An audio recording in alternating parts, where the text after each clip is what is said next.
Ukraine की media के हवाले से बड़ी खबर, रूस जेलेंस्की को हटाकर विक्टर यानुकोविच को यूक्रेन का राष्ट्रपति बनाना चाहता है। पूर्व राष्ट्रपति विक्टर पुतिन के करीबी माने जाते हैं।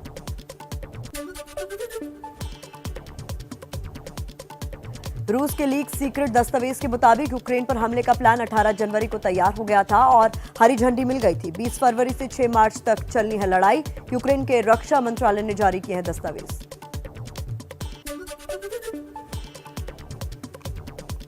यूक्रेन में रूस ने तेज किए हमले। राजधानी कीव में रूसी सेना घुसने की कोशिश कर रही है। कीव समेत यूक्रेन के कई बड़े शहरों में बज रहे हैं सायरन।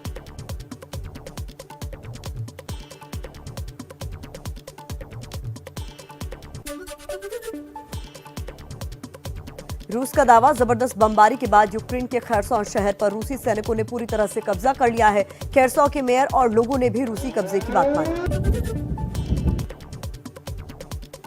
यूक्रेन से युद्ध के बाद पहली बार रूस ने अपने सैनिकों की मौत का आंकड़ा जारी किया। कहा, यूक्रेन से जंग में अब तक उसके करीब 500 सैनिक मारे गए और करीब 1600 सैनिक घायल हुए।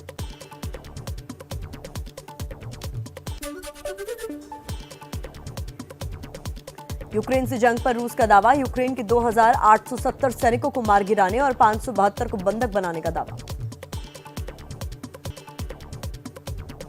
खार्किव की सिटी काउंसिल इमारत पर रूस की सेना ने हमला किया। बिल्डिंग पर मिसाइल दागकर ध्वस्त किया। रूस के रक्षा मंत्रालय ने अपनी सेना की तस्वीरें जारी की। यूक्रेन के युद्ध क्षेत्र में सक्रिय रूसी फौज के फाइटर प्लेन निगरानी करते दिखे। रूस के रक्षा मंत्रालय ने यूक्रेन के युद्ध क्षेत्र का वीडियो जारी किया। हालांकि तारीख और समय की जानकारी नहीं दी गई है, लेकिन हेलीकॉप्टर जेड साइन के साथ सैनिक काफिले के साथ है। यूक्रेन से नहीं रुक रहा लोगों का पलायन। युद्ध क्षेत्र से दूर जाने के लिए यूक्रेन और हंगरी बॉर्डर पर लगा लंबा जाम। दिखी वाहनों की लंबी कतारें। ये तस्वीरें सैटेलाइट से ली गई हैं। यूक्रेन के नागरिकों का पलायन जारी। अपने घरों को छोड़कर सुरक्षित जगहों की ओर भाग रहे लोग। तो रूसी सेना को रोकने के लिए लोगों ने राजधानी कीव के बाहरी इलाके में इरपिन नदी पर बना पुल तोड़ दिया।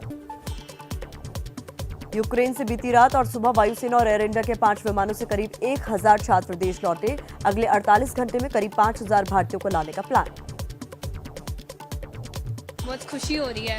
इंडियन गवर्नमेंट ने हमें मदद की, तो I am feeling very good.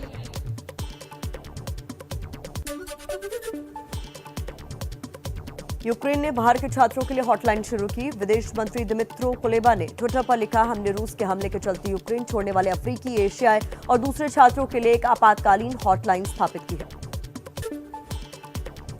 Ukraine के सूमी शहर में हालात खराब। सूमी में फंसे भारतीय छात्र एक बंकर में रहने के लिए मजबूर। छात्र फैसल ने एबीपी न्यूज के लिए एक रिपोर्ट भेजकर हालात का बयान दिया।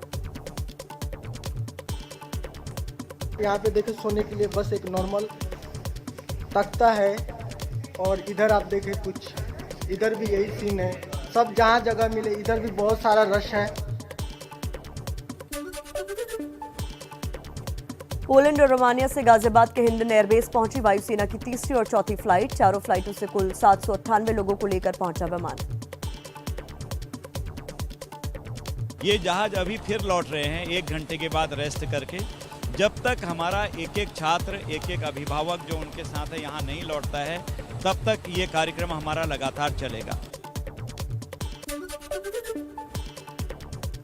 यूक्रेन में फंसे भारतीय छात्रों को लेकर वायुसेना के 3 globe master C-17 Hindon airbase पर पहुंचे। रोमानिया करीब 200, हंगरी से 220 और पोलैंड से 208 छात्र लौटे। एक और ग्लोब मास्टर सिचुएशन है वो बिल्कुल भी अच्छी नहीं है और वहाँ पे स्टूडेंट्स को बहुत हेल्प की ज़रूरत है। जो लोग वहाँ भी रह गए हैं, हम बहुत थैंकफुल हैं कि हमें भी वहाँ से इवैक्यूएट किया गया।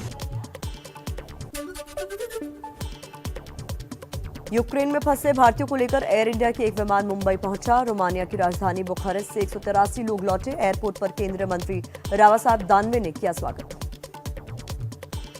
जो मैं वहाँ से बॉर्डर क्रॉस कर रही थी तब बहुत बच्चे फंसे थे, तो मैं उनके लिए प्रेयर करना चाहती हूँ कि वो जल्दी से जल्दी बाहर निकलें। यूक्रेन के खार्किव में बेहद मुश्किल हालात। अब भी भारतीय छात्र वहां फंसे हुए हैं। ट्रेन में नहीं मिल पा रही है जगह। यूपी में छठे चरण के लिए चुनाव के लिए वोटिंग जारी। 10 जिलों की 57 सीटों पर 9 बजे तक करीब 9% मतदान। हुआ। सीएम योगी की उम्मीदवारी वाली गोरखपुर शहर सीट पर भी मतदान।